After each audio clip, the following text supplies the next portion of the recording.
നാദേന്ദ്രിയം രചന ദക്ഷ അവതരണം ഷാഹുൽ മലയിൽ editing Faisal C എന്ന് ഊഞ്ഞേരി ഉരുട്ടിയിടാ സൂക്ഷിച്ചു കൊണ്ടോടൂ. കൊടിയിറക്കം കഴിഞ്ഞ് കൊടിമരവും താങ്ങി പിടിച്ച് പോകുന്നവരെ നോക്കി ഇന്ദ്രൻ വിളിച്ചു പറഞ്ഞു, തമ്പുരാൻകുട്ടി. മാധവൻ വിളിച്ചവും അവൻ അയാൾക്ക് നേരെ തിരിഞ്ഞു. ആ ഞാൻ തന്നെ നോക്കിയിരിക്കായിരുന്നു. ആ ആനപ്പാപ്പമാരുടെ കാര്യങ്ങൾ താനന്ന് തന്നെ സെറ്റിൽ ചെയ്തായിരുന്നില്ലേ? പുതിയതോ പഴയതോ രണ്ടും? അത് അന്ന് തന്നെ എല്ലാം വേണ്ട പോലെ ചെയ്തായിരുന്നു കുഞ്ഞേ. അയാൾ വേഗം മറുപടി നൽകി. പിന്നെ തിരക്കൊഴിയുമ്പോ കണക്കും കാര്യങ്ങളായിട്ട് താനൊന്ന് അത്രയിടം വരെ വരണം. വരവ് ചെലവൊക്കെ നോക്കി തിട്ടപ്പെടുത്താലോ. അവനൊന്ന് ഇരുത്തി പറഞ്ഞു. അയാളൊന്ന് പരിങ്ങിയത് അവൻ വ്യക്തമായി കണ്ടു. എന്നതാ വിട്ടോ? ശരി കുഞ്ഞേ. അയാൾ പറഞ്ഞുകൊണ്ട് തിരിഞ്ഞടക്കാൻ ഒരുങ്ങിയിട്ട് പിന്നെ എന്തോ ഓർത്തുപോലെ അവിടെ തന്നെ നിന്നു. എന്തേ പോകുന്നില്ലേ? അവൻ ചോദിച്ചുകൊണ്ട് തന്നെ മീശയൊന്ന് പിരിച്ചു. അത് എനിക്കൊരു കാര്യം ചോദിക്കാൻ. അയാൾ അവനെ നോക്കി മടിച്ചാണ് പറഞ്ഞു. എന്താണോ? അവൻ ഗൗരവപൂർവ്വം തിരക്കി. അത് ഉത്സവത്തിനും ആറാട്ടിനൊന്നും വല്യമ്പുരാനി അനന്തകുഞ്ഞിനെയൊന്നും കണ്ടില്ലാരോ, അതെന്താന്ന് ചോദിക്കാൻ. അയാൾ അവനെ നോക്കി വിക്കലോടെ പറഞ്ഞു. അവരൊന്നും ഇവിടെ ഇല്ല, തീർത്ഥാടനത്തിലാ. അവൻ ഒറ്റവാക്കിൽ ഉത്തരം നൽകി. അതെയോ? ഞാൻ കരുതി ചന്ദനക്കാവിൽ കൊടിയേറുന്ന ഇഷ്ടാവാത്തോണ്ട് മാറിയെന്നാണെന്ന്. അയാളൊരു മടിയോടെ അവനോട് പറഞ്ഞു. താൻ വെറുതെ അതും ഇതും തമ്മിൽ കൂട്ടിക്കുഴച്ച് പുതിയ കണ്ടെത്തലുകളും നടത്തണ്ട. അവരുടെ ഈ പോക്ക് അത് നേരത്തെ തീരുമാനിച്ചിരുന്ന. അവനൊന്ന് ഇരുത്തി പറഞ്ഞുകൊണ്ട് അവിടെ നടന്നു നീങ്ങാനൊരുങ്ങിയവയാണ് മേഘന്റെ താറ് അവന് മുന്നിൽ വന്നു നിന്ന്. അത് കണ്ടതും മുന്നോട്ട് നടക്കാനൊരുങ്ങിയവൻ അവിടെ തന്നെ നിന്നു. വാ വന്നു കയറ്. മേഘൻ വണ്ടിയിൽ നിന്ന് പുറത്തിറങ്ങാതെ അവന് നോക്കി പറഞ്ഞു. എനിക്ക് സംസാരിക്കണം ഇന്ദ്ര. അവന് ഗൗരവമേറിയ സംസാരം കേൾക്കെ ഇന്ദ്രന്റെ നെറ്റിയൊന്ന് ചുളിഞ്ഞു. അതേ ഭാഗത്തിൽ തന്നെ അവൻ ക്വാർട്ടറിംഗ് സീറ്റിലേക്ക് കയറിയിരുന്നു. അവൻ കയറിയതും ആ വണ്ടി അവിടെ നിന്ന് പാഞ്ഞിരുന്നു. തമ്പുരാക്കന്മാര് രണ്ടും ഇപ്പൊ ഒരു തേരിലായ കറക്കൊക്കെ. അവരുടെ പോക്ക് നോക്കിയുന്നോണ്ട് മാധവൻ പിറുവിരുത്തു. എന്താ ഇവിടെ? മേഘൻ സ്ഥിരം ഒത്തുകൂടാറുള്ള ഏറുമാടത്തിനടുത്തെത്തിയതും ഇന്ദ്രൻ അവനോട് തിരക്കി. നീ ഇറങ്ങ്, പറയാം. വണ്ടി ഓഫാക്കി പുറത്തേക്ക് ഇറങ്ങുന്നതിനിടയിൽ അവൻ പറഞ്ഞു. രാത്രി സഭ പോരായിട്ട് രാവിലെ ഈ സഭ കൂടാൻ തുടങ്ങിയോ ഇവനൊക്കെ? ഇന്ദ്രൻ മൈക്ക് പുറകെ ആ വരമ്പിലൂടെ നടന്നുകൊണ്ട് മുറുമുറുത്തു. അതെ, കള്ളുടിക്കാനുള്ള പോക്കാണെങ്കിൽ ഒറ്റയ്ക്ക് പോയി മോന്തിയാ മതി. എനിക്ക് പോയിട്ട് വേറെ പണിയുള്ളതാ. ഇന്ദ്ര അവനോട് പറഞ്ഞുകൊണ്ട് ഒരു ചാല് ചാടിക്കടന്നു. എന്ത് പണി? ആ പെണ്ണിന്റെ വാലയെ തൂങ്ങാനല്ലേ? ഏത് നേരം ഇങ്ങനെ ആണിയെയും പൊത്തിപ്പിടിച്ച് നടക്കാതെ അതിനൊന്നും ശ്വാസം വിടാൻ സമയം കൊടുക്കണം ഇന്ദ്രേട്ടാ. മേഘൻ ഏർമാടത്തിനടുത്തെത്തിയതും അവനോട് പറഞ്ഞുകൊണ്ട് അവിടെ കയറിയിരുന്നു. എനിക്ക് സൗകര്യമില്ല. അവൻ പറഞ്ഞുകൊണ്ട് മേഘൻ ഇരിക്കുന്ന പോലെ കയറിയിരുന്നു. നീ കാര്യം എന്താണെന്ന് വെച്ച് പറയാൻ നോക്കുമായി. തന്നോട് വീണ്ടെന്തോ പറയാൻ വരുന്നവനെ കാണെ ഇന്ദ്ര അവനോട് പറഞ്ഞു. ഇന്നത്തോളം നാൽപ്പാട് തറവാട്ടിലെ ശിവശങ്കരൻ തമ്പി എന്ന അധ്യായം പൂർണ്ണമാവും. മേഘൻ പറഞ്ഞു. ഇന്ദ്രൻ അവൻ എന്താണ് പറയാൻ വരുന്നതെന്നറിയാൻ അവനെ നോക്കിയിരുന്നു. അത് പൂർത്തിയാക്കാൻ ഏറ്റവും അർഹതയുള്ള കരങ്ങളിലൊന്ന് അത് നിന്റേതാണ് ഇന്ദ്ര. മേഘൻ തന്നെ നോക്കിയിരിക്കുന്നവനെ നോക്കി പറഞ്ഞു. താൻ കാത്തിരിക്കുന്ന എന്തോ അവൻ പറയാൻ പോകുന്നതിന്റെ ആകാംക്ഷ ഇന്ദ്രന്റെ കണ്ണുകൾ പൊതിഞ്ഞു. കാരണം? ഇന്ദ്രൻ അവനെ നോക്കി ചോദിച്ചു.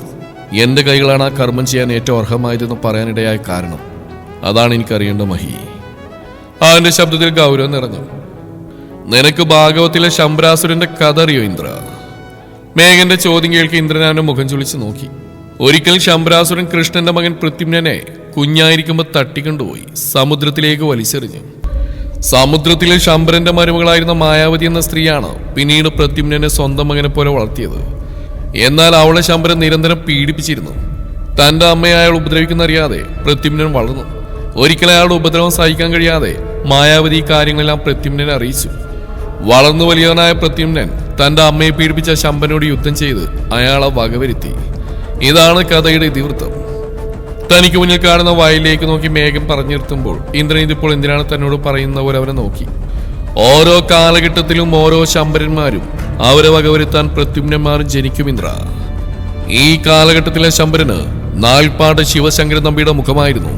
പൃഥ്വിന് നിന്റെയും. അവൻ പറഞ്ഞു നിർത്തിയതും ഇന്ദ്രന്റെ കണ്ണുകൾ ഒരിക്കലും കേൾക്കാൻ ആഗ്രഹിക്കാത്ത എന്തോ കേട്ട പോലെ ഒന്നും ഇഴിഞ്ഞുപോയി. നിന്റെ അമ്മയെ വകവരുത്തിയത് അയാളാ, നാൽപ്പാട്ട് ശിവശങ്കരൻ തമ്പി. വെറുതെ കൊല്ലുകയല്ല, അതിക്രൂരമായി അയാൾ അവരെ. മേഘൻ പറയാമെന്ന് നിർത്തിക്കൊണ്ട് അവനെ തലയിരിച്ച് നോക്കി. ചുവന്ന് കലങ്ങി അവന്റെ കണ്ണുകളിൽ നിന്ന് ഒഴുകുന്ന രക്തമാണെന്ന് മേഘന് തോന്നി. ഗർഭിണിയാണെന്ന യാതൊരു പരിഗണനയും നൽകാതെ അയാൾ അവരെ അതിക്രൂരമായി ചൂഷണം ചെയ്തു. അവൻ പറഞ്ഞതും ഇന്ദ്രനൊരു തളർച്ചയുടെ താഴേക്ക് ഊർന്നിരുന്നു പോയി. ആ ഒരു മുന്നിൽ ഒരു പുകമറ പോലെ തന്റെ അമ്മയുടെ മുഖം തെളിഞ്ഞു വന്നു. അയാളുടെ കൈപ്പിടിൽ കിടന്ന് ശബ്ദമില്ലാതെ പിടയുന്ന അമ്മയുടെ മുഖമോർക്കെ അവന് ഭ്രാന്ത് പിടിച്ചു. അന്ന് ആദ്യമായി അവന് നാൽപ്പാട് ശിവശങ്കരൻ തമ്പിയുടെ രക്തമാണ് തന്നിലൂടെ ഓടുന്നവർക്ക് സ്വയം അറപ്പ് തോന്നി. മനസ്സിലെ കോപവും ഭ്രാന്തും കൂടിക്കലർന്ന നിമിഷം അവിടെ ഇരുന്നുകൊണ്ട് അവൻ അലറി വിളിച്ചു. ശിവശങ്കരന്റെ ജീവനോടെ ചുട്ടിരിക്കാനുള്ള വെറിയുണ്ടായിരുന്നു അവനപ്പോൾ ഉണ്ടായിരുന്നത്. ഇന്ദ്ര! മേഘന അവനടുത്തേക്ക് വന്നുകൊണ്ട് വിളിച്ചു. അതിനടുത്ത നിമിഷം തന്നെ ഇന്ദ്രൻ നിലത്ത് ചാടി എഴുന്നേറ്റുകൊണ്ട് മേഘന്റെ കഴുത്തിന് കുത്തിപ്പിടിച്ചു. ഇത്രയൊക്കെ അറിഞ്ഞു വെച്ചിട്ട് എന്തടം നീ എന്നോടൊന്നും പറയാതിരുന്നേ? അവൻ മേഘന നേർക്ക് അലറി. അതിനവനൊന്ന് ചിരിച്ചുകൊണ്ട് തന്റെ കഴുത്തിൽ അമർന്നിരിക്കുന്ന ഇന്ദ്രന്റെ കൈ തന്നിൽ നിന്നും വേർപ്പെടുത്തി. സത്യങ്ങളെല്ലാം ഞാൻ അറിഞ്ഞിട്ട് കുറച്ചു നാളെ ആവുന്നുള്ളൂ. കൃത്യമായി പറഞ്ഞ കേശവൻ നായർ മരിക്കുന്നതിന് തൊട്ട് മുമ്പ്. അപ്പോഴാണ് ഞാൻ ഈ കാര്യങ്ങളെല്ലാം അറിയുന്നത്. അയാൾ മരിക്കുന്നതിന് മുന്നേ എന്നെ കാണാൻ വന്നിരുന്നു. കാര്യങ്ങളെല്ലാം എന്നോട് തുറന്നു പറഞ്ഞ് രക്ഷിക്കണമെന്ന് പറഞ്ഞ് എന്റെ കാൽ വീണ് കരഞ്ഞു. നാൽപ്പാട് ശിവശങ്കരൻ തമ്പിയുടെ പാഠപുസ്തകത്തിൽ അയാൾക്കുള്ള സ്ഥാനം എന്തായിരുന്നു എന്ന് കൃത്യമായിട്ട് മനസ്സിലാക്കിയതുകൊണ്ട് ഞാനത് പറ്റില്ലെന്ന് പറഞ്ഞ് അവിടുന്ന് തിരികെ പോരുകയായിരുന്നു. പിന്നീട് ഞാൻ കേൾക്കുന്നത് അയാളുടെ മരണവാർത്തയാ. അവനൊരു നെടുവീർപ്പോടെ പറഞ്ഞു നിർത്തിക്കൊണ്ട് ഇന്ദ്രനെ നോക്കി. ആ കണ്ണുകൾ ഇപ്പോഴും ഇരിക്കുകയാണെന്ന് കാണവേ അവൻ തുടർന്നു. എനിക്കതിൽ പശ്ചാത്താപം തോന്നിയില്ല. കാരണം അയാൾ അറിയിക്കുന്ന മരണം തന്നെയാണ് അയാൾക്ക് കിട്ടിയത്. അത്രമാത്രം നെറികേടുകൾ നാൽപ്പാട്ട് ശിവശങ്കരനൊപ്പം നിന്ന് അയാൾ ചെയ്തു കൂട്ടിയിട്ടുണ്ട്. അവൻ പുച്ഛത്തോടെ പറഞ്ഞു. എല്ലാം അറിഞ്ഞപ്പോ എനിക്ക് മുമ്പിൽ രണ്ടുപേരുടെ മുഖങ്ങളാണ് തെളിഞ്ഞ്. ഒന്ന് നിന്റെയും പിന്നെ എന്റെ മാമയുടെയും. ഇതിൽ ആരുടെ കരങ്ങൾക്കാണ് അയാളുടെ ജീവൻ എടുക്കാൻ അർഹതയെന്ന് എനിക്കറിയില്ല. കാരണം നഷ്ടം അത് നിങ്ങൾ രണ്ടു കൂട്ടർക്കും രണ്ട് രീതിയിലായിരുന്നു. പിന്നെ എല്ലാത്തിനുമുപരി അപ്പോഴത്തെ എന്റെ പ്രധാന അജണ്ട അത് കാലങ്ങളായി മുടങ്ങിക്കിടന്ന കൊടിയേറ്റം തന്നെയായിരുന്നു. ഞാൻ ഈ കാര്യങ്ങളെല്ലാം നിന്നോട് പറഞ്ഞാൽ പിന്നെ ഒരു നിമിഷം പോലും കാക്കാൻ നീ അയാളുടെ ജീവൻ എടുക്കും. അങ്ങനെ വന്നാൽ ഉത്സവം വീണ്ടും മുടങ്ങും. അങ്ങനെ സംഭവിച്ചുകൂടാ. ഇപ്പൊ നിനക്ക് മുന്നിൽ തടസ്സങ്ങളൊന്നും തന്നെ ഇല്ല ഇന്ദ്ര. നിനക്ക് അയാൾ എന്തു വേണമെങ്കിലും ചെയ്യാം. അതിപ്പോ ജീവനൊടുങ്ങോളം നരകം കാണിക്കണമെന്നാണെങ്കിൽ അങ്ങനെ. ഇനി നിനക്ക് മുന്നിൽ തടയായി ഞാൻ വരില്ല. എന്റെ ഉദ്ദേശം പൂർത്തിയായി. ചന്ദനക്കാവിൽ വീണ്ടും ഉത്സവം കൂടിയേറി. ഉത്സവം നടന്നു. നാട്ടുകാരുടെ ഭാഷയിൽ പറയുകയാണെങ്കിൽ എന്റെ അപ്പച്ചിയും വലിയ മുത്തശ്ശനും കാരണം ഉണ്ടായ കളങ്കം ഞാൻ തുടച്ചു നീക്കി. എല്ലാത്തിലും ഉപരി എന്റെ പെണ്ണ് ആഗ്രഹിച്ച പോലെ അവൾക്കും കുഞ്ഞിനും മുകളിൽ ഉദിച്ചിരുന്ന കരിനിഴൽ ഞാൻ എന്നേക്കുമായി മായ്ച്ചു കളഞ്ഞു. എനിക്ക് വേണ്ടതും അതായിരുന്നു, സമാധാനപരമായ ഒരു ജീവിതം. അല്പം വൈകിയാണെങ്കിലും അത് ഞാൻ നേടിയെടുത്തു. എന്നാൽ അതിന് സമ്പൂർണത കൈവരണമെങ്കിൽ അയാളും അയാളുടെ മോനും ഒടുങ്ങണം. ഇനി അവശേഷിക്കുന്നത് ഉദരക്രിയ. നാൽപ്പാട്ട് ശിവശങ്കരൻ തമ്പിയുടെയും അയാളുടെ മകന്റെയും ഉദരക്രിയ. മേഘൻ പറഞ്ഞു നിർത്തുമ്പോൾ ഇന്ദ്രന്റെ കണ്ണുകൾ ശിവശങ്കരൻ തമ്പിയുടെ പ്രാണനെടുക്കുന്ന നിമിഷം മുന്നിൽ കണ്ടെന്ന പോൽ ഒന്ന് വന്യമായി തിളങ്ങി. പോകാം, അവരവിടെ നമുക്കായി കാത്തിരിക്കുന്നുണ്ടാവും. മേഘൻ പറഞ്ഞുകൊണ്ട് അവിടെ നടന്നു നീങ്ങി. അവനു പുറകെ ഉറച്ച കാലടികളോടെ ഇന്ദ്രനും. മിണ്ടായിരിക്കണോ? രുദ്രൻ പറഞ്ഞുകൊണ്ട് അനന്തന്റെ മുഖത്തേക്ക് ആഞ്ഞടിച്ചു. അയാൾ അതെല്ലാം ഒരു ഉന്മാദിയെ പോലെ ഏറ്റുവാങ്ങിക്കൊണ്ടിരുന്നു. എന്നെ വേഗം കൊല്ല്, എന്റെ തീയതി അവിടെ എന്നെ കാത്തിരിക്കുന്നുണ്ടാവും. അയാൾ ഭ്രാന്തമായ ഒരു ഭാഗത്തോടെ പറഞ്ഞുകൊണ്ട് രുദ്രന്റെ കൈ പിടിച്ചുരച്ചുകൊണ്ടിരുന്നു. കൈ നിറോ അവൻ പറഞ്ഞുകൊണ്ട് അയാളെ പിടിച്ച് താഴേക്ക് തള്ളി. സ്വന്തം കാര്യലാഭത്തിന് വേണ്ടി ആ പാവത്തിനെ ചതിച്ചു വന്നിട്ട് വീണ്ടും നിന്ന് നാടകം കളിക്കുന്നോടാ നായെ. രുദ്രൻ ചോദിച്ചുകൊണ്ട് അയാളുടെ കഴുത്തിന് കുത്തിപ്പിടിച്ച് എഴുന്നേൽപ്പിച്ചുകൊണ്ട് ചുമരിലേക്ക് ചേർത്ത് നിർത്തി. രുദ്ര! അവന്റെ അപ്പോഴത്തെ ദേഷ്യം കാണെ അയാൾ അവൻ എന്തെങ്കിലും ചെയ്യുമെന്ന് കരുതിക്കൊണ്ട് രാഘവനെ ശാസനയോടെന്ന് വിളിച്ചു. എനിക്കറിയാളോ കോപ്പേ, ഇവന്റെ ഒക്കെ ജീവൻ എടുക്കേണ്ട കൈകൾ അത് എന്റേതല്ലാന്ന്. അവൻ പറയുന്നതിനൊപ്പം അയാളുടെ കഴുത്തിലെ പിടിയൊന്ന് മുറുക്കിക്കൊണ്ട് അയാൾ ആ ചുമരിലേക്ക് ചേർത്ത് മേപ്പോട്ട് ഉയർത്തി. അയാളുടെ കാലുകൾ നിലം തൊടാതെ പിടഞ്ഞുകൊണ്ടിരുന്നു. അയാൾ ആ വേദനയിലും അവളെ മുന്നിൽ കണ്ടെന്ന പോലെ ഒരു ഭ്രാന്തമായ ആനന്ദത്തോടെ പറഞ്ഞു. വീണ്ടും വീണ്ടും അതിനെ പറയുന്നതാ നായിന്റെ മോനെ. അവൻ അലറുന്ന പോലെ പറഞ്ഞ ആളെ വലിച്ചെറിഞ്ഞുകൊണ്ട് അവിടെ കിടന്നൊരു കസയെടുത്ത് അവന് നേർക്ക് പാഞ്ഞെടുത്തു. രുദ്ര! രാഹുവിന്റെ ശബ്ദം അവന്റെ ക്രോധത്തിൽ മുങ്ങിയിരുന്നു. പെട്ടെന്നാണ് അവിടെ ആരുടെ ആക്രോശം മുഴങ്ങി കേട്ടത്. ആനന്ദിന് നേർക്ക് വെറി പിടിച്ചവനെ പോലെ പാഞ്ഞെടുക്കുന്ന രുദ്രൻ ആ ശബ്ദം കേൾക്കെ നിശ്ചലനായി. താഴെയിരുന്ന് കഴുത്തിൽ കൈവച്ച ഒരു ചെന്നായുടെ ചിരിയോടെ ഇരുന്ന അനന്തന്റെ കണ്ണുകൾ ആ ശബ്ദം കേട്ട ഭാഗത്തേക്ക് പോയതും പ്രേതത്തിനെ കണ്ടതുപോലെ ഒന്ന് വിളറിപ്പോയി. വ്യാസൻ! അയാളുടെ വരണ്ടുണങ്ങിയ ചുണ്ടുകൾ ഒരു വിറയലോടെ ചലിച്ചു. ഒരു നിമിഷത്തേക്ക് അവന്റെ വരവിന് മുന്നേ രുദ്രൻ തന്നെ കൊന്നിരുന്നെങ്കിലെന്ന് അയാൾ ആത്മാർത്ഥമായി ആഗ്രഹിച്ചു പോയി. വ്യാസന്റെ കണ്ണുകൾ ഒരു തവണ പോലും അനന്തന് നേരെ നീണ്ടില്ല. അയാളുടെ കോപം മുറ്റിയിരുമിഴികളും രുദ്രനിൽ തന്നെ പതിഞ്ഞിരിക്കുകയാണ്. ചെയ്യാൻ പോയ കാര്യം പൂർത്തിയാക്കാൻ കഴിയാത്ത ദേഷ്യത്തിൽ രുദ്രൻ തന്റെ കയ്യിൽ കരുതിയിരുന്ന കസേര താഴേക്ക് ആഞ്ഞൊരേറായിരുന്നു. ആരോട് ചോദിച്ചാടാ നീ അവന്റെ ദേഹത്ത് കൈവച്ച്? വ്യാസൻ മുരളുന്ന പോലെ ചോദിച്ചുകൊണ്ട് രുദ്രനെ കുത്തിപ്പിടിച്ച് ചുമരിനോട് ചേർത്ത് നിർത്തി. രുദ്രൻ അവന്റെ ആ പ്രവൃത്തി താൻ അറിയിക്കുന്നതാണെന്ന പോലെ അവന്റെ കൈപ്പിടിയിൽ അനങ്ങാതെ നിന്നു. പറഞ്ഞല്ലേന്ന് ഇവന്റെ ദേഹത്ത് ആരെങ്കിലും കൈവെക്കുന്നുണ്ടെങ്കിൽ അത് ഞാൻ മാത്രമായിരിക്കണം നിന്നോടൊക്കെ പറഞ്ഞല്ലേ ഞാൻ. അവൻ ശബ്ദമുയർത്തിയതും അവന്റെ ഓരോ ചലനവും അത്യധികം ഭയത്തോടെ വീക്ഷിച്ചുകൊണ്ടിരുന്ന അനന്തന്റെ നെഞ്ചിലൂടെ ഒരു മിന്നൽ പിണർ തന്നെ കടന്നുപോയിരുന്നു. അയാൾ ഒരു നിമിഷത്തേക്ക് ശ്വാസം പോലും എടുക്കാൻ മറന്നുകൊണ്ട് വ്യാസന്റെ മുഖത്തേക്ക് തന്നെ ഭയം കൊണ്ട് വികസിച്ച തന്റെ ഇരുകണ്ണുകളും പതിപ്പിച്ചു വെച്ച് ഒന്ന് ചലിക്കാൻ പോലും മറന്നങ്ങനെ ഇരുന്നു പോയി. ആ നിമിഷങ്ങളിലെല്ലാം അയാളുടെ മനസ്സിലൂടെ ഭൂതകാലത്തിലെ പല സംഭവങ്ങളും ഒരു നിഴൽ രൂപം കൈകൊണ്ട് ഒന്നൊന്നായി കടന്നുപോയിക്കൊണ്ടിരുന്നു. അതിലെല്ലാം തന്നെ മുഴച്ചു നിന്ന അവന്റെ മുഖം മാത്രമായിരുന്നു വ്യാസവർദ്ധന്റെ. ഉറ്റ കൂട്ടുകാരിൽ നിന്ന് എത്ര പെട്ടെന്നാണ് ഉറ്റ ശത്രുവിലേക്ക് അവൻ പുറന്തള്ളപ്പെട്ടത്. അതിന് കാരണമായതും അവൾ തന്നെ, തേതി. അയാളുടെ നാവിൽ നിന്ന് അറിയാതെ അവളുടെ പേര് പുറത്തേക്ക് വന്നു. വ്യാസന്റെ ദൃഷ്ടി അയാൾക്ക് മേലെ പതിച്ചതും ഒരുപോലെയാണ്. തന്റെ മുഖത്തേക്ക് ഭയം വിളയാടുന്ന കണ്ണുകളോടെ തുറിച്ചു നോക്കിയിരിക്കുന്നവനെ കാണെ വ്യാസന്റെ ഉള്ളിൽ ആളിക്കൊണ്ടിരുന്ന അഗ്നി ഒരു കാട്ടുതീയായി രൂപാന്തരപ്പെട്ടു തുടങ്ങിയിരുന്നു. തൽഫലമായി അയാളുടെ നെറ്റിയിലെ ഞരമ്പുകളൊന്നൊന്നായി പിടഞ്ഞു കയറി. കൈമുഷ്ടികൾ അനന്തന്റെ ശരീരത്തിലെ ഓരോ തുടിപ്പിനെയും തന്റെ കൈപ്പിടിയിൽ വെച്ച് അമർത്തി ഞെരിച്ചുടക്കാൻ വെമ്പൽ കൊണ്ടു. ആ കണ്ണുകൾ മാത്രം അപ്പോഴും ശാന്തമായിരുന്നു. ആ ശാന്തത എന്തിനുള്ളതാണെന്ന് വ്യക്തമായിട്ട് അറിയാവുന്നതുകൊണ്ടാണെന്ന് തോന്നുന്നു. അനന്തൻ പേടിച്ചുകൊണ്ടൊരു മൂലയിലേക്ക് ഒതുങ്ങിക്കൂടി. വ്യാസ! അയാളിൽ നിന്ന് ഭയം കൊണ്ട് ചിതറിത്തെറിച്ച വാക്കുകൾ പുറത്തേക്ക് വന്ന അടുത്ത നിമിഷം അയാൾക്ക് തൊട്ടുമുമ്പിലായവൻ നിന്നു. അവന്റെ ആ നീക്കത്തിലാകെ ഭയന്ന് ഉറക്കെ കരഞ്ഞുകൊണ്ട് അനന്തൻ തന്റെ കൈകൾ അവന് നേർക്ക് കൂപ്പിപ്പിടിച്ചു. എന്നാൽ താൻ പ്രതീക്ഷ നീക്കം വ്യാസിൽ നിന്നില്ലാതെയായതും ഭയം കൊണ്ട് വിറച്ചടച്ച കണ്ണുകൾ അയാൾ പയ്യെ തുറന്നു. തന്നെ നോക്കി നിൽക്കുന്നവന്റെ കണ്ണിലെ ഭാവം എന്താണെന്ന് ആനന്ദന് മനസ്സിലാക്കാൻ കഴിയുന്നുണ്ടായിരുന്നില്ല. എന്തു വന്നാൽ അയാൾക്കൊരു കാര്യം ഉറപ്പായിരുന്നു. ഇന്ന് ഈ നിമിഷം മുതൽ ജീവൻ ഒടുങ്ങോളം ഈ ഒരുവന്റെ കിരാതവൃത്തത്തിന് പാത്രമാകാൻ പോകുന്ന ശരീരം അത് തന്റേതാണ്. ഞാൻ മനഃപൂർവ്വമല്ലടാ, നമ്മുടെ തേതി. വ്യാസൻ ചുണ്ടിൽ വിരൽ വെച്ചുകൊണ്ട് അയാളോട് ശബ്ദിക്കരുതെന്ന പോലെ ആംഗ്യം കാണിച്ചു. അത് കാണെ അയാൾ തന്റെ വായ പൊത്തി പിടിച്ചുകൊണ്ട് അയാളെ ഭയത്തോടെ നോക്കി നിന്നു. ഇല്ല, ഞാൻ മിണ്ടില്ല, അയാൾ പറഞ്ഞുകൊണ്ട് ചുമലിലേക്ക് ഒതുങ്ങിക്കൂടി. രുദ്ര! വ്യാസനെ അയാളുടെ കണ്ണിൽ തന്റെ കണ്ണുകൾ പറിച്ചു മാറ്റാതെ വിളിച്ചു. ആരൊന്നും പറയാതെ അനന്തരം പിടിച്ചു വലിച്ചുകൊണ്ടുവന്ന് അവിടെ കിടന്നിരുന്ന ടേബിളിലേക്ക് കിടത്തി. എന്താ എന്നെ തീയാൻ പോവാ? അയാൾ അവരുടെ എല്ലാ മുഖത്തേക്ക് മാറി മാറി നോക്കിക്കൊണ്ട് ചോദിച്ചെങ്കിലും ആരിൽ നിന്ന് ഉത്തരവൊന്നും ഉണ്ടായില്ല. എന്നെ വിട് വ്യാസ, എന്നെ ഇപ്പൊ തന്നെ കൊന്നേക്കടാ, അയാൾ അവർ നോക്കി കെഞ്ചി. വ്യാസനാവുന്നു തന്നോടെയല്ല പറയുന്നെന്ന പോലെ അയാളെ ആ ടേബിളിലേക്ക് ചേർത്ത് കിടത്തിക്കൊണ്ട് അയാളുടെ കൈയും കാലും എല്ലാം ബന്ധിപ്പിച്ചു വെച്ചു. ശേഷം അയാളുടെ ദേഹത്തുണ്ടായിരുന്ന വസ്ത്രങ്ങൾ ഓരോന്നായി വേർപ്പെടുത്തിക്കൊണ്ടിരുന്നു. ആ നിമിഷമെല്ലാം വ്യാസന്റെ കണ്ണുകളിൽ അത്രയും ആളുകൾക്ക് നടുവിൽ ആ അമ്പലക്കുളത്തിൽ ചത്തുമലച്ച് വിവസ്ത്രായി കിടന്നിരുന്നവളുടെ രൂപം മാത്രമായിരുന്നു.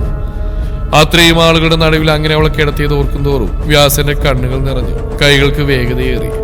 അയാളിൽ നിന്ന് ഓരോ വസ്ത്രങ്ങളായി അവൻ വലിച്ചു പറിച്ച് ദൂരേക്ക് എറിഞ്ഞുകൊണ്ടിരുന്നു. കൺമുമ്പിൽ അവൾ ഒരുവൾ മാത്രം. അതിൽ അവനിലെ ഭ്രാന്തിനെ ഉണർത്തിക്കൊണ്ട് കടന്നു വന്നെല്ലാം ഒരു നൂലുകൾ പോലും ദേഹത്തില്ലാതെ കണ്ണുകൾ തുറച്ചു കിടന്ന് അവിടെ മരവിച്ചുറച്ച ശവശരീരമായിരുന്നു. ആ ഓർമ്മയിൽ അയാൾ അതികഠിനമായ ഹൃദയവേദന കൊണ്ട് അലറി വിളിച്ചു. അവന്റെ ആ ഭാവത്തിൽ ഭയന്ന് വിറച്ച അനന്തന്റെ കരച്ചിൽ ഉച്ചത്തിലായി. അയാളുടെ ആ കരച്ചിൽ അവനുള്ളിൽ അരോചകമായി മാറിയ ഒരു നിമിഷം വ്യാസൻ അവിടെ വെച്ചിരുന്ന ഒരു കല്ലിന്റെ കഷ്ണമെടുത്ത് അയാളുടെ വായിലേക്ക് കുത്തിത്തിരികി. രുദ്രന്റെ നടുക്കത്തോടെയാണ് ആ കാഴ്ച നോക്കിക്കണ്ടത്. ഇതുവരെ അയാൾ തങ്ങൾ കണ്ടിട്ടില്ലാത്ത ആ ഭാവം അവർ നന്നായി തന്നെ പിടിച്ചു കുലുക്കിയിരുന്നു. ഇനിക്കറിയടാ, വ്യാസൻ തികച്ചൊരു പൈശാചികമാർന്ന ഭാവത്തിൽ പറഞ്ഞുകൊണ്ട് അയാളുടെ വായിലേക്ക് തള്ളിക്കയറ്റി. ആ തള്ളലിൽ അയാളുടെ പല്ലുകൾ പൊടിഞ്ഞു രക്തം പുറത്തേക്ക് ഒരു ചാലുപോലെ ഒഴുകിക്കൊണ്ടിരുന്നു. അനന്തൻ തന്റെ കണ്ണുകൾ തുറപ്പിച്ച് വേദന മൂലം ഉറക്കെ കരയാൻ പോലും കഴിയാതെ അങ്ങനെ കിടന്ന് പിടഞ്ഞുകൊണ്ടിരുന്നു. നീ എന്താണ് നേരത്തെ പറഞ്ഞ് നമ്മുടെ തീയതി എന്നോ? അയാൾ ചോദിച്ചുകൊണ്ട് അനന്തന്റെ നെഞ്ചു മുതൽ വയറുവരെ കയ്യിലെ കത്തിയുണ്ടെന്ന് വരഞ്ഞു. ആനന്ദന്റെ പിടച്ചിലും കരച്ചിലും എല്ലാം ഒരു മോളിൽ ഒതുങ്ങിപ്പോയിരുന്നു. അവളെ എന്റെ തപസ്യ, എന്റെ മാത്രം. ആൻ പറഞ്ഞുകൊണ്ട് അയാളുടെ വലതു നെഞ്ചിൽ കത്തിയോണ്ട് കുത്തി വരയ്ക്കുന്ന പോലെ നിർത്താതെ വരഞ്ഞുകൊണ്ടിരുന്നു. അനന്തൻ പ്രാണൻ പറഞ്ഞു പോകുന്ന വേദനയോടെ അവന്റെ ഭ്രാന്തിനെ ഏറ്റുവാങ്ങിക്കൊണ്ടിരുന്നു. എന്റെയാണെന്ന് അറിയില്ലായിരുന്നോ നിനക്ക്? അവളെ എന്റെ മാത്രമാണെന്ന് പറഞ്ഞല്ലേ ഞാൻ? അവൻ ചോദിച്ചുകൊണ്ട് തന്റെ പ്രവൃത്തി തുടർന്നു. ആനന്ദൻ കൈകാലുകൾ ഇട്ടടിച്ചുകൊണ്ട് അവന്റെ ഭ്രാന്ത് പടന്ന കണ്ണുകളിലേക്ക് നോക്കിക്കൊണ്ട് കുതിരിപ്പിടഞ്ഞു. ഞാനൊരു നോക്കുകൊണ്ടുപോലും മുറിവേൽപ്പിക്കാതിരുന്നവളെ നീയൊക്കെ കൂടി കടിച്ചു കുടഞ്ഞു ഉട്ടുതുണി പോലും ഇല്ലാതെ എന്റെ മുന്നിലേക്ക് പിറന്ന പൊടി എറിഞ്ഞു തന്നില്ലടാ. ആ നിറഞ്ഞൊഴുകുന്ന കണ്ണുകളോട് അലറി ചോദിച്ചുകൊണ്ട് അയാളുടെ ജനനേന്ദ്രിയത്തിലേക്ക് കത്തി കുത്തിയിറക്കി. ഈ വ്യാസന്റെ ജീവനെയാടാ നീയെല്ലാം കൂടി കൊന്നു തിന്നത്. എന്റെ ജീവിതാടാ നായ്ക്കളെ, നീയൊക്കെ കൂടി നക്കി തൊലച്ചത്. അവൻ പറഞ്ഞുകൊണ്ട് അയാളുടെ വയറിലേക്ക് പഴുപ്പിച്ച് ഇരുമ്പ് കമ്പി കുത്തിയിറക്കി. അനന്തരം ഭ്രാന്തെടുത്ത പോലെ കുതിരി വിറച്ചുകൊണ്ടിരുന്നു. നിന്നെയൊക്കെ കണ്ണോടച്ച് വിശ്വസിച്ചതിന് നീ അവൾക്ക് എന്താടാ നായ തിരികെ കൊടുത്ത്? എന്നിട്ട് അവന് പ്രേമാണ് പോലും. അവൻ പറഞ്ഞുകൊണ്ട് അയാളുടെ മുഖത്തേക്ക് കാർക്കിച്ച് തുപ്പി. അവളുടെ പ്രണയത്തിന് അവകാശിയായി ഞാൻ ഒറ്റൊരുത്തം മാത്രം മതി ഭൂമിയില്. അതിനീ വ്യാസനോട് അർഹത ഒരുത്തിനും ഇല്ലടാ നായേ. എന്റെ പെണ്ണടാവള്. എന്റെ ഒരു വിരൽ തുമ്പിക്കൊണ്ടുപോലും ഞാനൊന്ന് തൊട്ടാശുദ്ധമാക്കാതെ കൊണ്ടുവരുന്നവൾ. അവളുടെ ആ പ്രണയച്ചൂടിലും വിരഹവേദനയിലും വെന്തുരുകുന്ന ജീവിതം അതെന്റെ മാത്രമായാ മതി. അതിനീ വ്യാസവർദ്ധനോട് അർഹത നാൽപ്പാട്ട് ഒരു അനന്തൻ തമ്പുരാനും ഇല്ല. ഞാൻ മാത്രമാണ് അവിടെ പ്രണയം. അവനൊരു ഭ്രാന്തനെ പോലെ പറഞ്ഞുകൊണ്ട് അനന്തന്റെ പെടച്ചിൽ കുറഞ്ഞു വരുന്ന ശരീരത്തിലേക്ക് നോക്കി. ഈ കണ്ടുകൊണ്ടല്ലേ നീ അവളങ്ങനെ കണ്ടത്? അവൻ ചോദിക്കുന്നതിനോടൊപ്പം അനന്തന്റെ കണ്ണുകളിലേക്ക് അവിടെ ഇരുന്ന ഈയം എടുത്ത് ഒഴിച്ചിരുന്നു. അതിന്റെ വേദനയിലും നീറ്റിലും അയാൾ ആർത്തി കരയാൻ കഴിയാതെ അവിടെ കിടന്ന് പിടഞ്ഞു. തങ്ങൾക്ക് മുന്നിൽ ഇറങ്ങിയിരുന്ന കാഴ്ച കണ്ടെടുക്കാൻ കഴിയാതെ രുദ്രന് രാഹു ഒരുപോലെ മുഖം തിരിച്ചു. അത് തൊട്ടാശുദ്ധമാക്കാൻ പോലും മടിച്ച് ഞാൻ എന്റെ ഹൃദയത്തിൽ ചുമന്നവളെയാ നായ്ക്കളെ, നീയൊക്കെ ഒരു ദാക്ഷിണ്യവും കൂടാതെ കടിച്ചു കൊടഞ്ഞത്. ആക്രോശിക്കുന്ന പോലെ പറഞ്ഞുകൊണ്ട് അയാൾ അവിടെ ഉണ്ടായിരുന്ന ഇരുമ്പ് തന്റെ അടുത്ത് അയാളെ തലങ്ങും വിലങ്ങും പ്രഹരിച്ചു. ഇരുമ്പ് തണ്ടിന്റെ ഓരോ അടിയും അനന്തന്റെ ശരീരത്തിൽ പതിക്കുമ്പോൾ ആ ഇടുങ്ങിയ മുറിയിൽ മരണത്തിന്റെ ഭീതീതമായ നിശബ്ദത തകർന്നു വീണുകൊണ്ടിരുന്നു. അനന്തന്റെ മാംസപേശികൾ ചതഞ്ഞറിയുന്ന ശബ്ദം രാഹുവിന്റെയും രുദ്രന്റെയും കർണപടങ്ങളെ ഭേദിച്ചു. അവർ ശ്വാസം അടക്കി പിടിച്ച ആ കാഴ്ച നോക്കി നിന്നു. കാരണം അവരുടെ മുന്നിൽ നിൽക്കുന്നത് അവരുടെ അമ്മാവനായ വ്യാസനായിരുന്നില്ല, മറിച്ച് തനിക്ക് നഷ്ടപ്പെട്ട പ്രണയത്തിന്റെ ഓർമ്മകൾ നീറിപ്പുകഞ്ഞ് സർവനാശം വിതക്കാൻ അവതരിച്ച സാക്ഷാൽ കാലഭൈരവനായിരുന്നു. കൈകാലുകളറ്റ ജീവൻ പകുതിയും വാർന്നുപോയ ഒരു മാംസപിണ്ഡം പോലെ അനന്തൻ ആ മേശപ്പുറത്ത് കിടന്നു. അയാളുടെ കണ്ണുകളിൽ നിന്നിറ്റ് വീണ ചോരയും കണ്ണുനീരും ആ മേശയിലെ വിള്ളലുകളിലൂടെ താഴേക്ക് ഇറ്റു വീണുകൊണ്ടിരുന്നു. അടിക്കാൻ ഉപയോഗിച്ച ദണ്ട് നിലത്തേക്ക് വലിച്ചെറിഞ്ഞ് വ്യാസൻ അനന്തന്റെ മുഖത്തേക്ക് കുനിഞ്ഞു. അയാളുടെ ചോരയിൽ കുളിച്ച മുടിയിൽ പിടിച്ച തല മേൽപോട്ട് ഉയർത്തി. വ്യാസന്റെ കണ്ണുകളിൽ നടന്നു വീണ ചുടുകണ്ണീർ അനന്തന്റെ വികൃതമായ മുഖത്തേക്ക് വീണു. എന്റെ ജീവൻ വ്യാസന്റെ ശബ്ദം ഇടറുന്നുണ്ടായിരുന്നു. ഒരു കൊലയാളിയുടെ ക്രൗര്യത്തിൽ നിന്ന് പൊടുന്നിനെ പ്രണയം നഷ്ടപ്പെട്ട ഒരു അനാഥന്റെ വിലാപമായി ആ ശബ്ദം മാറി. ഒരു നോക്കുകൊണ്ട് പോലും അവിടെ പവിത്രതക്ക് മംഗലേൽക്കരുതെന്ന് കരുതി ദൂരെ നിന്ന് മാത്രം നോക്കി കണ്ടവരാണ് ഞാൻ. എന്റെ ശ്വാസം തട്ടിയാൽ പോലും അവൾക്ക് നോവോന്ന് ഭയന്ന് ആ നിഴലിനെ പോലും തൊടാതെ ഞാൻ കാത്തുവെച്ചു. ചന്ദനക്കാവിലെ തുളസിത്തറയിൽ സന്ധ്യക്ക് വിളക്ക് വെക്കാൻ വരുമ്പോ അവിടെ ആ കാൽച്ചിലമ്പിന്റെ ശബ്ദം കേൾക്കാൻ വേണ്ടി മാത്രം ഞാൻ ആ കാവിനത്ത് അവൾക്ക് വേണ്ടി കാത്തു നിന്നിട്ടുണ്ട്. ആ കണ്ണുകളിലെ തിളക്കം, ആ ചുണ്ടിലെ നിഷ്കളങ്കമായ ചിരി, അതൊന്ന് കാണാൻ വേണ്ടി മാത്രം ജീവിച്ചവനാടാ ഈ വ്യാസൻ. വ്യാസൻ അനന്തന്റെ കഴുത്തിലെ ഞരമ്പുകളിൽ തന്റെ വിരലുകൾ അമർത്തിക്കൊണ്ട് പറഞ്ഞു. അനന്തന്റെ തൊണ്ടയിൽ നേരിയൊരു ഞരക്ക് മാത്രം പുറത്തു വന്നു. ജീവൻ നിലനിർത്താനുള്ള അയാളുടെ അവസാനത്തെ പിടച്ചിൽ കൂടിയായിരുന്നു അത്. തുടരും ഈ കഥയുടെ ബാക്കി ഭാഗം നാളെ ഇതേ സമയം.